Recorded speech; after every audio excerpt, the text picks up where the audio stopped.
आपका स्वागत है। मैं हूं आपके साथ प्रीति सिंह। बुलेटिन की शुरुआत सबसे बड़ी खबर के साथ। राजधानी पटना से आ रही है खबर। बिहार पुलिस को पाकिस्तान से धमकी मिली है। बताया जा रहा है कि एक पाकिस्तानी हैंडलर जिसका नाम असद बताया जा रहा है, सोशल मीडिया के जरिए धमाके की धमकी दी है, जिसमें कि आज शाम 4 बजे धमाके की बात कही गई है, जिसके बाद सुरक्षा एजेंसियां अलर्ट मोड में है। धमकी के बाद सभी जिला मुख्यालयों को हाई अलर्ट पर रखा गया है। Railway station, bus stand, malls, भीड़भाड़ वाले इलाकों में पुलिस की गश्त तेज कर दी गई है। बम निरोधक दस्ते को भी तुरंत अलर्ट पर रखा गया है। बिहार पुलिस और स्पेशल ब्रांच इस पूरे मामले की गंभीरता से जांच कर रही है। फिलहाल किसी भी अफवाह से बचने की अपील की गई है। तो ये बड़ी खबर आप तक पहुंचाने, बड़ी जानकारी। रेलवे स्टेशन, बस अड्डे और जहां पर भी भीड़भाड़ है वहां पर हाई अलर्ट है। ये सबसे पहले तस्वीरें हम आपको दिखाने किस तरीके से जो धमकी है वो दी गई है, उसके बाद से अलर्ट है। राज्य में बम धमाके की ये धमकी मिली है। सोशल मीडिया के जरिए भी ये धमकी दी गई है। ये भी खबर सामने आ रही है, पाकिस्तानी हैंडलर ने आज शाम धमाके की ये धमकी दी है।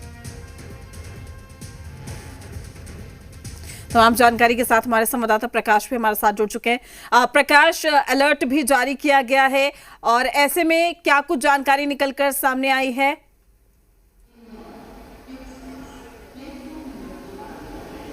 प्रकाश, क्या आप तक आवाज पहुंच पा रही है?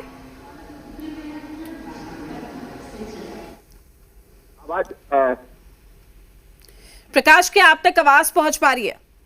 जी प्रीति, आपकी आवाज जो है आ रही है। बता दें प्रीति कि बिहार पुलिस को पाकिस्तान से मिले बम से उड़ाने की धमकी के बाद जो है पूरे राज्य में हाई अलर्ट जारी कर दिया गया है। एक्स प्लेटफॉर्म पर असद नामक पाकिस्तानी हैंडलर ने 12 सितंबर शाम को 4 बजे किसी भी सार्वजनिक स्थल पर जो है धमाका करने की धमकी दी है। इस धमकी को गंभीरता से लेते हुए पुलिस मुख्यालय ने सभी जिलों के पुलिस अधीक्षकों को जो है सख्त चौकसी बरतने के निर्देश दिए हैं। खासतौर से रेलवे स्टेशन, बस अड्डे, प्रमुख बाजार और भीड़ भाड़ वालों इलाकों में जो है जांच और गश्त बढ़ा दी गई है। बम निरोधक दस्ते और डॉग स्क्वाड को भी सतर्क रहने को कहा गया है। वरिष्ठ पुलिस अधिकारी लगातार जो है इस हालात की निगरानी कर रहे हैं और साथ ही सुरक्षा एजेंसियां भी धमकी की सत्यता और स्रोत की जांच में जुटी है। वहीं आम जनता से अपील की गई है कि वे अफवाहों पर ध्यान दें। किस वक्त ये पोस्ट किया गया, समय क्या कुछ है जिस वक्त एक्स पर पोस्ट किया गया?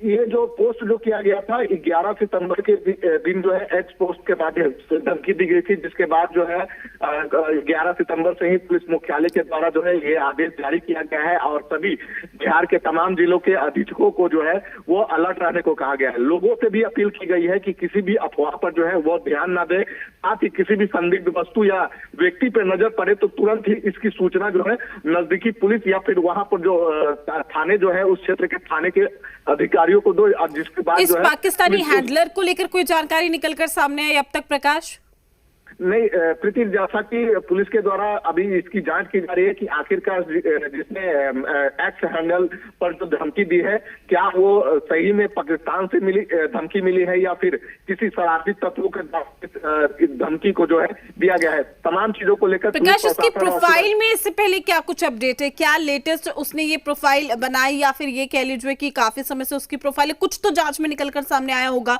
अगर सोशल मीडिया एक्स पर पोस्ट किया है। देखिए, सोशल मीडिया पे जिस नाम से जो पोस्ट किया गया था उस नाम से जब हमने उसकी जांच करने की कोशिश की थी उस तरह का कोई भी चीज नहीं दिखा। लेकिन पुलिस प्रशासन और सुरक्षा एजेंसियां इसकी बारीकी से जो है वो जांच कर रही है। जी प्रीति, शुक्रिया आपका प्रकाश। तमाम जानकारी साझा करने के लिए अपडेट हम आपसे लेते रहेंगे। तो फिलहाल धमकी दी गई है। पटना बस अड्डे से सनी हमारे साथ लाइव जुड़ चुके हैं और पटना रेलवे स्टेशन से रुपेंद्र भी हमारे साथ लाइव जुड़े हैं। सबसे पहले सनी, आपसे जानना चाहेंगे, हाई अलर्ट पर रखा गया है, शाम के 4 बजे का वक्त बताया गया है, किसी भी अफवाह से बचने की अपील भी की गई है, लेकिन इस बीच किस तरीके से जो प्रशासन है या पुलिस है वो यहाँ पर मुस्तैदी से क्या वाकई तैनात है? क्या कुछ जांच की जा रही है?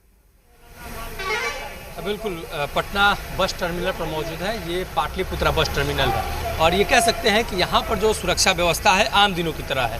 किसी तरीके की कोई व्यवस्था नहीं की गई है और ये गेट नंबर 1 है जिसके ज़रिए हम एंट्री कर रहे हैं और कहीं पर भी किसी तरह के कोई भी सुरक्षा गार्ड नहीं लगाए गए हैं। बिहार पुलिस की तैनाती नहीं है और निश्चित तौर पर लोग आसानी से आ जा रहे हैं।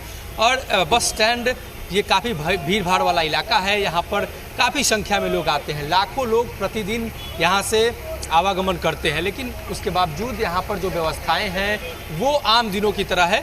और जो अंदर में जो एक थाने बनाए गए हैं, जो चौकी है, उस पर आम दिनों की तरह ही व्यवस्था है। तो कह सकते हैं कि पाटलिपुत्रा बस टर्मिनल पर सुरक्षा के लिहाज से किसी तरीके की कोई व्यवस्था नहीं है। बसों का परिचालन जो पहले से होता रहा है उसी तरीके से बसों का परिचालन हो रहा है। और तस्वीर जो हम आपको दिखा रहे हैं वो स्पष्ट रूप से दिख रहा होगा कि किस तरीके से लोग आसानी से आ जा रहे हैं। अगर अंदर की तस्वीर दिखाएं, और जब भी इस तरह के कोई थ्रेट आते हैं तो डॉग स्क्वाड, इसके अलावे जो पुलिस प्रशासन की टीम लगातार इस इलाके में घूमती है, लेकिन इस बार जो व्यवस्थाएं हैं वो उपयुक्त नहीं हैं। आम दिनों की तरह लोग आसानी से आ जा रहे हैं, जो बस है वो आराम से लगी हुई हैं, लोग निकल रहे हैं, प्रवेश भी कर रहे हैं। तो 2 गेट हैं इस बस टर्मिनल के और 2 बड़े बड़े गेट हैं। तो सुरक्षा के लिहाज से अगर बसों की जांच नहीं हो पाती है तो कम से कम जो लोग आ जा रहे हैं या जिनके लगेज हैं उनकी जांच की व्यवस्था यहाँ पर होनी चाहिए थी। लेकिन यहाँ पर किसी प्रकार की कोई भी उपयुक्त व्यवस्था नहीं की गई है, जिससे कि यहाँ की सुरक्षा चाक चौबंद। बिल्कुल बिल्कुल सनी, बिल्कुल। और तस्वीरों में भी हम देख पा रहे हैं फिलहाल किसी तरह की कोई मुस्तैदी दिखाई नहीं दे रही है। मैं आपके पास लौटूंगी। रुपेंद्र श्रीवास्तव भी हमारे साथ पटना रेलवे स्टेशन से जुड़ चुके हैं। रुपेंद्र, सनी दिखा रहे थे बस अड्डे पे ना तो कोई डॉग स्क्वाड है, ना ही पुलिस बल वहां पर दिखाई दे रहा है, ना ही किसी तरीके की कोई जांच चल रही है। रेलवे स्टेशन के क्या कुछ हालात है रुपेंद्र? देखिए, रेलवे स्टेशन के हालात दिखाएंगे। जिस तरह से पाकिस्तानी हैंडलर ने 4 बजे का समय दिया है धमाके करने की, और उसके बाद जिस तरह से बिहार पुलिस को बताया जा रहा है कि पूरी तरह से सक्रिय हो गई है, हाई अलर्ट जारी कर दिया गया है। तो हम आपको दिखा रहे हैं ये पटना जंक्शन का मुख्य द्वार है, और आप देखिए ये कहीं भी आपको एक जो है पुलिस वाले यहाँ पर दिखाई नहीं देंगे। तस्वीर हम दिखा रहे हैं कि बाहर में कोई भी पुलिस वाले दिखाई नहीं दे रहे हैं। और दूसरी तस्वीरें दिखाएंगे कि ये पटना का महावीर मंदिर है। यहाँ पर हजारों श्रद्धालु रोज पहुँचते हैं, और यहाँ पर देखिए कि कहीं भी पुलिस की जो है मुस्तैदी नहीं है। हाँ, ये जरूर कहेंगे कि आमतौर पर 2 से 3 ड्यूटी में यहाँ पर पुलिस वाले पटना जंक्शन के मुख्य द्वार पर रहते हैं, वो जरूर मौजूद हैं। लेकिन जिस तरह से डॉग स्क्वाड की बात की जाए, बम निरोधक दस्ते की बात की जाए, नहीं बम निरोधक दस्ता यहाँ पर मौजूद है और नहीं डॉग स्क्वाड मौजूद है, ये है। तो साफ तौर पर देखा जाए, इससे पहले भी इस तरह की धमकियां आई थी। 29 अगस्त की बात करें तो 29 अगस्त को भी एक धमकी मिला था, जिसके बाद कुछ नहीं हुआ। पुलिस ने शरारती तत्व को पकड़ने का काम किया। 3-4 दिन पहले की बात करें तो 3-4 दिन पहले भी ये गुरुद्वारा को उड़ाने की धमकी आई थी, लेकिन उसमें भी कुछ नहीं हुआ। अब हम बता रहे हैं पटना जंक्शन की स्थिति। ये जो है बैगेज स्कैनर मशीन है, ये महीनों से खराब है, और जिस तरह से पाकिस्तानी हैंडलर ने ये धमकी दिया है कि बिहार में कई जगह जो है धमाके हो सकते हैं। तो एक बताइए, स्टेशन पर कोई भी आ रहा है, जा रहा है, उस बैग में क्या लेकर आ रहा है, ये साफ तौर पर कैसे जांच होगा? ना पुलिस वाले हैं, ना बैगेज मशीन सही है। तो आप देख सकते हैं कि किस तरह से लोग कैसे आ रहे हैं, जा रहे हैं। सुरक्षा के नाम पर यहाँ कुछ भी नहीं दिखाई दे रहा है।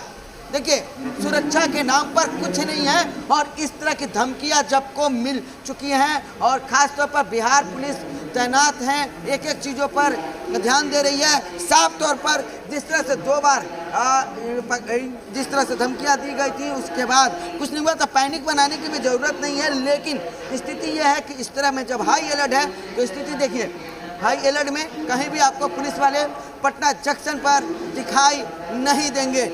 तस्वीर हम दिखा रहे हैं, ये पटना जंक्शन का जो है 1 नंबर प्लेटफॉर्म है, और 1 नंबर प्लेटफॉर्म पर देखिए आराम से लोग हैं, लेकिन पुलिस वाले कहीं भी नहीं दिखाई दे रहे हैं, नहीं डॉग स्क्वाड की टीम है, और नहीं जो है ठीक है। बम निरोधक। आप नजर बनाए रखिएगा, तमाम अपडेट हम आपसे लेते रहेंगे। वहीं आपको सीधे लेके चलते हैं जहां पर उपराष्ट्रपति शपथ ग्रहण कर रहे हैं। ये सीधी तस्वीरें, तो राष्ट्रपति द्रौपदी मुर्मू उनको